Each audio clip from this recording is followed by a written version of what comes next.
ہم سب نبیوں کو ماننے والے ہیں، سب صحابہ کو ماننے والے ہیں، اور ہمیں جو کہتے ہیں اہل السنت والجماعت، سنت یعنی اردو کا طریقہ اس کو مانتے ہیں، والجماعت اور سارے صحابہ کو مانتے ہیں، یہ نہیں کہ کچھ کو مانا کچھ کو نہ مانا، یہ نہیں ہے، یہ ہم لوگ ہیں۔ تو فرمایا نحن احق بموسیٰ منکم، ہم ہیں موسیٰ کے تم سے زیادہ حقدار ہیں، زیادہ حقدار ہیں، لہذا یہ روزہ ہم رکھیں گے۔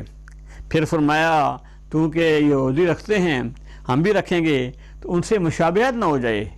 اس مشابہت کے خلاف سے آپ نے فرمایا کہ اگر آئندہ سال لائنش تو امن قادمن، اگر آئندہ سال میں زندہ رہا تو الصومن التاسع، میں 9ویں تاریخ کا روزہ رکھوں گا یا 11ویں کا رکھوں گا۔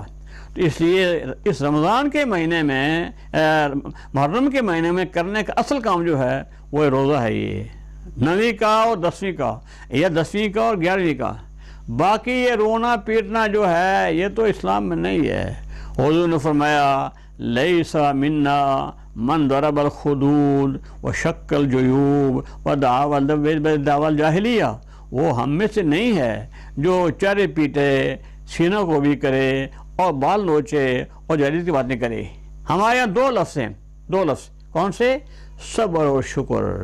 نعمت ملے تو شکر الحمدللہ خیر بن جائے گی، تکلیف ہے تو صبر، انا للہ و انا الیہ راجعون، اللہم اجرنا فی مصیبتنا واخلف لنا خیرا منہا۔ یہ دعا پڑھے تو اس کے لیے مصیبت بھی خیر بن جائے گی، ٹھیک ہے؟ تو ان کا اسوہ طریقہ اپنانا ہے کہ ہر ظلم کے خلاف انہوں نے آواز اٹھائی، صحابہ کرام نے۔